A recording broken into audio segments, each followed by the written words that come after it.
Assalamualaikum dan selamat sejahtera. Kumpulan kami akan membentangkan sebuah tajuk diberi nama Art Nouveau yang terdapat dalam salah satu teori reka bentuk. Kumpulan kami terdiri daripada 4 orang, iaitu Nur Aiman Salsabila binti Mamat, Nurul Syuhada binti Roslan, Nurul Syahira binti Muda, dan saya, Sakinah Harumi binti Zulhazmi. Assalamualaikum dan selamat sejahtera. Pada hari ini saya akan melakukan pembentangan mengenai definisi dan istilah gaya Art Nouveau. Art Nouveau merupakan salah satu gaya hiasan yang merujuk kepada pembentukan abstrak alam semula jadi serta figuratif manusia. Ia diilhamkan melalui pembentukan alam semula jadi yang terdiri daripada bunga dan tumbuh-tumbuhan serta pengaplikasian garis melengkung. Seterusnya adalah Art Nouveau juga merupakan dikenali sebagai falsafah antarabangsa serta gaya seni dan gaya seni serta seni terapan terhadap gaya hiasan yang amat popular pada tahun 1890 sehingga 1990. Art Nouveau juga dikenali sebagai total gaya seni. Ia merangkumi seni bina, seni grafik, reka bentuk dalaman, perhiasan, perabot, tekstil, rumah, perkakasan, pencahayaan dan serta seni halus. Seterusnya saya akan memperincikan berkaitan tokoh-tokoh yang memberi sumbangan besar terhadap pembinaan seni gaya Art Nouveau. Ia dirujuk kepada 3 tokoh, iaitu tokoh yang pertama adalah Antoni Gaudí, tokoh yang kedua adalah Audrey Bradley, tokoh yang ketiga merupakan Gustav Klimt. Antoni Gaudí adalah tokoh penting di dalam pembangunan gaya Art Nouveau. Matlamat utama beliau adalah mewujudkan kesatuan organik ruang, bentuk dan struktur serta seni bina moden yang berteraskan prinsip alam semula jadi.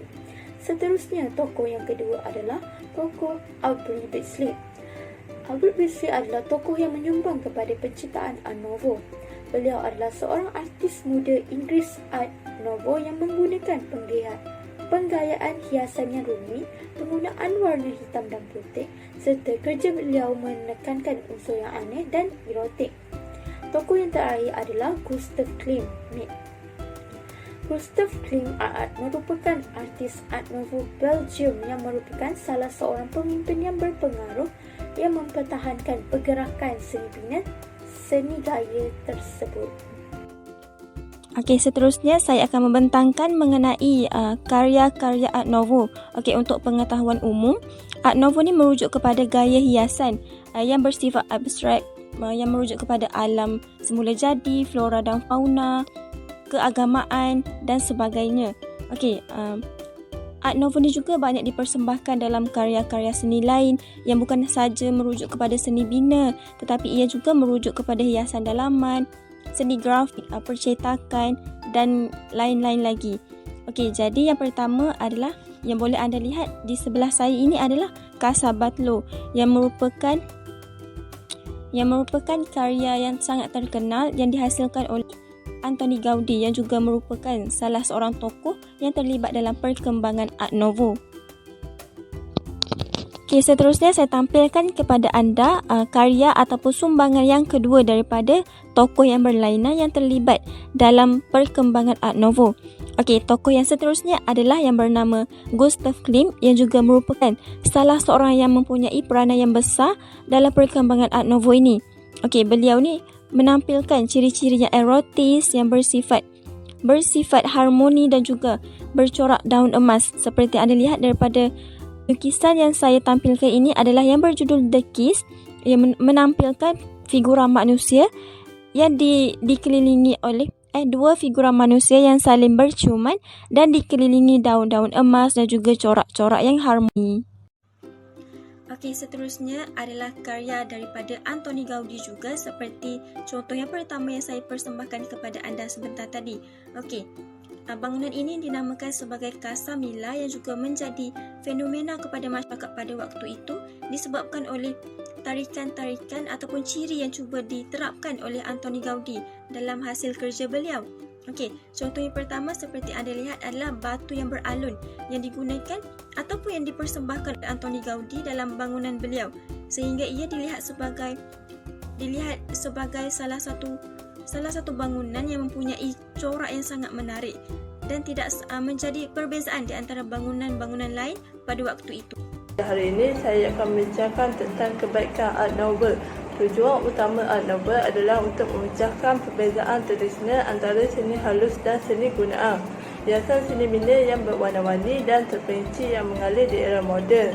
Selain itu juga Art Nouveau ini memiliki banyak ciri-ciri yang menarik seperti bentuk simetri yang bentuknya tidak serupa agak dapat menggunakan secara meluas. Lalunya Art Nouveau ini diilhamkan oleh reka bentuk semula jadi seperti lekukan tumbuhan dan bunga yang berliku-liku. Selain itu juga Art Nouveau ini mempunyai banyak pilihan estetik seperti bahan baru dan proses untuk menghasilkan seni. Seni binanya masih digunakan secara meluas pada hari ini. Kebanyakan rumah mewah di beberapa buah negara memaparkan barangan antik dan seni bina Art Nouveau. Contohnya dinding dihiasi dengan permaidani dibentuk dalam tekstil atau jam tangan boleh diukir daripadanya.